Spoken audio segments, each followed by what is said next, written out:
So let's talk about program control structures.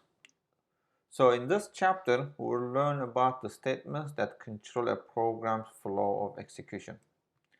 Java program control statements can be organized into the following categories: selection statements, iteration statements, and jump statements. So here's a table showing selection statements as if, else, and switch, iteration is while, do while, and for, and jump statements are break, continue, and return.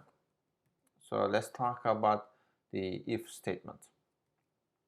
We can use the if statement to specify a block of Java code to be executed if a given condition is true. So here's the syntax: if and followed by a condition. Again, a condition is a Boolean expression that returns either true or a false value, and then followed by a block of code to be executed if the condition is true. So this block of code can be a single statement as well as multiple statements. So here's an example. So if 20 is greater than 18, that's a Boolean statement, will either be true or false, and then we'll print 20 is greater than 18. And we can also test variables. So if an integer x that is set to 20 and y that is set to 18, then we can compare the variable x to variable y, and then print if x greater than y is true. We can print system.out.println x is greater than y. So let's see an example. So back to this example. This time what I'm going to do is, since the next example I'm going to do is very similar to this, to save some time, I'm going to save this as, and the name of the program that I'm going to write is called guess. So, okay. So then this will be, then put a comment line here, guess the letter game. So, okay. So what this program will do is, this program will ask user to enter a character and then compare it to a character that has already been stored in the program's memory. Okay, so I have ch, and I also will have another char variable that I'm going to call it answer. Then I'm going to set this to say capital K. Okay, and then I'm going to prompt the user. To prompt the user, then I'm going to say, I'm going to just copy and paste this. So I'm thinking of a letter between A and Z. So I'm make sure we see the whole thing. I see, that's what happens with copy and paste.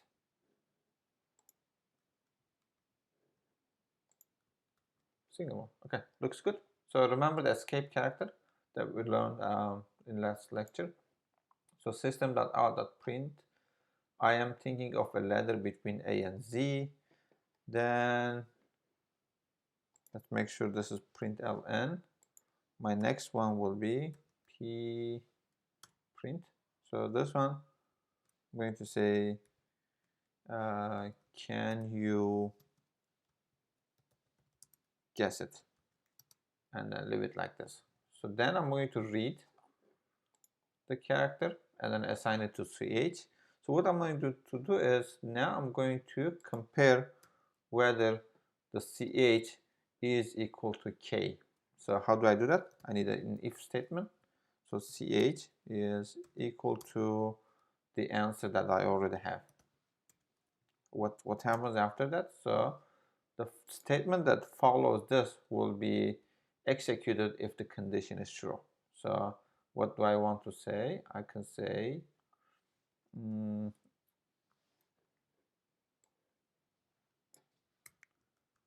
right.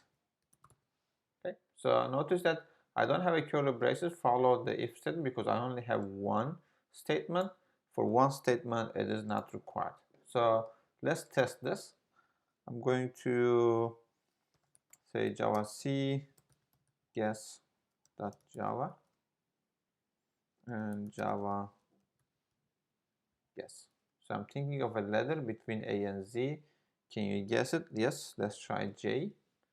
And nothing happened because it wasn't correct. So I can run this program again. Then how about L? Nope, still not correct. Then I'm gonna do one more guess. How about K? So I've got right, so which means I got it correct. So one thing you might say, what if I want to tell the user what the user typed? That means I need two. That's gonna be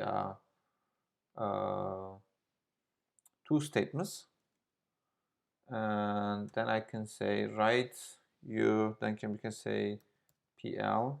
Then we can say we already had this, but I just deleted you. You entered what? CH. Okay. Now it will tell user what the user entered, and we'll tell that it is right. So let's just make it look a little bit nicer. Here you go. So now with the changes, I need to recompile. Then I'm going to run again. I'm going to enter K. Then I'll tell me you entered K. Then that's right.